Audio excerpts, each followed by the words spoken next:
$25,000 in 3 months, millions of views, and work with YouTube clients across the globe, yet I still haven't found the one right way to record a video. But no matter who you are, what business you run, or whether or not you're in the 10K a month club, these 9 essential things, plus 2 secret bonuses at the end, are what 99% of people never do before recording that have a 100% impact on your YouTube video sales. So stick around. So tip number 1 is preparing a recording location for where you're going to be recording. And for this video, obviously there is a lot going on. I'm in a public space. I'm in a coffee shop right now, actually. So this is a little bit different. For most people, you might be at your desk, you might be at home. So the important thing is to prepare the location beforehand if possible.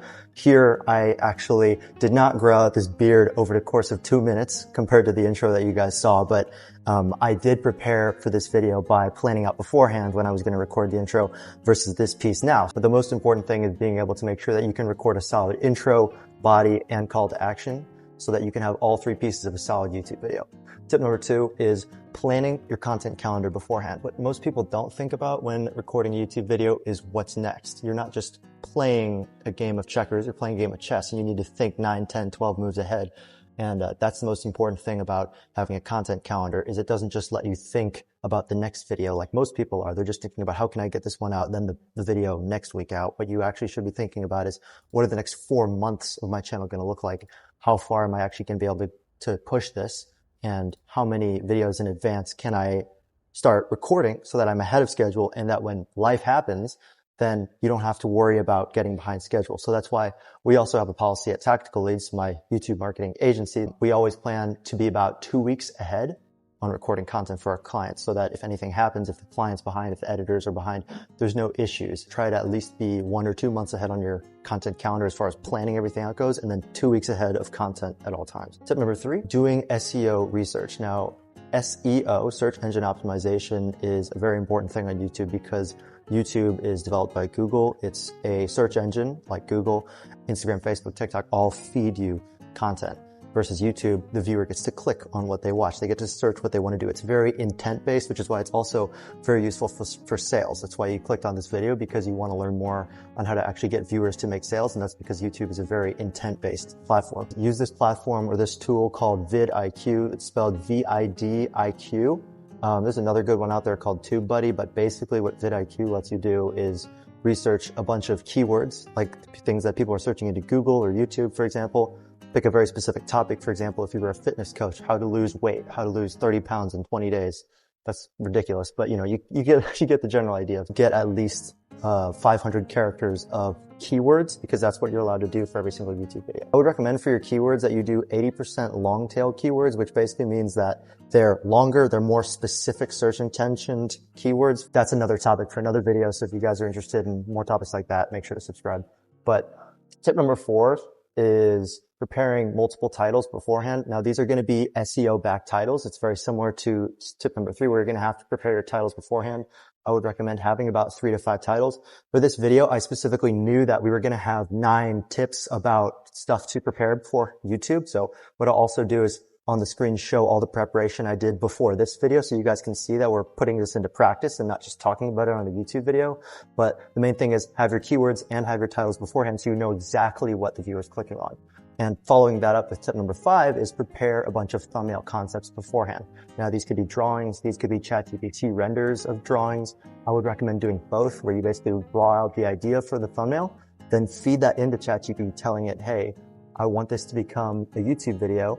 I want it to look like XYZ, generate that into a real thumbnail. So now you have an exact idea of the title that the viewer's clicking on, the thumbnail that they're seeing, and then the keywords that you should be saying over and over again. For example, keyword for this video would be how to prepare for a YouTube video, how to improve my keyword research for a YouTube video, etc. Number 6 is going to be just having an overall concept and vision for how you want to record the YouTube video. Now, this is a little bit more complicated because it's like saying, trust in the vision, bro. Like that doesn't really make sense. So obviously it's a little bit deeper than that. And that's where you need to have more organized systems and things in place to understand why this is so important. Why is the overall vision important? And if you've never made a YouTube video before, then you might not understand what is knowing the overall vision means. But generally speaking, it's understanding how you want it to look at the end of the day, how you want the editing process to flow with the recording process, which they're two very different things. And then ultimately how you want them to combine together so that you get an end product that actually looks, feels, sounds like something that you planned out from the beginning. And that's why our tactical leads, storyboarding, scripting, outlining document is very important, because it allows us to not only coordinate beforehand what the idea is, and then also in the moment what the client records, or what I'm recording right now, for example, but also anything that goes not according to plan afterwards, so I can make notes about that, and then coordinating all that information with the editors so that it all flows together in nice one piece. So that's, again, a lot of the work that we do at Tactical Leads. Tip number 7 would be video references and ideas beforehand. So this kind of goes hand in hand with the outlining. You want to make sure that you have lots of references and ideas about like how we're going to incorporate this song from that one SpongeBob episode. I don't really know what I'm talking about. Like, there's a million things you could do. I guess I was thinking more along the lines of like memes, editing style, inspiration, whatever it might be. But you have to prepare things like that, because if you don't think about exactly what we're going to talk about in the video, exactly, you know, the editing style that I'd like to use, the vibe, the songs that are going to be incorporated, then the editors or yourself in editing and post might just feel like you're missing something. You're not going to remember everything. Tip number 8 is going to be an outline format. You want an actual way to structure all this information, right? Because right now we've got an overall visual vision for this video. We've got different references and ideas. We've got thumbnail concepts, titles, keywords, all these things. And it's like, it's getting confusing. Like, how do you keep track of that in your mind? How do you even organize that on a Google Doc? That's where you need an outline format, so you can actually understand how you're going to structure this video. And there's 2 ways you can do this. One is through a storytelling strategy, which is where you have like kind of like a hero's journey is the way I like to call it. So kind of like a rising action, growth, climax. It's basically just like a hero's journey. And the second is more like essay oriented. It's more like if you were writing a paper, like here's point 1, here's point 2, here's a pattern interrupt, here's point 3, which is the, you know, kind of at the end off one. You can always add more points, but the general idea is you need to pick a format between storytelling and essay structure so that you can have a way to consistently add more points. For this video, I went with an essay structure.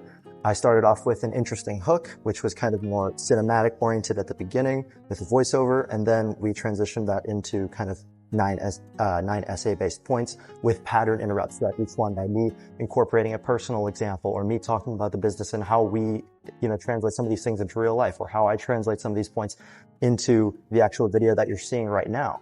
So with the essay strategy, you have to definitely keep it interesting. And with the storytelling one, you just have to keep the rising and falling action that makes it interesting when you're telling a story.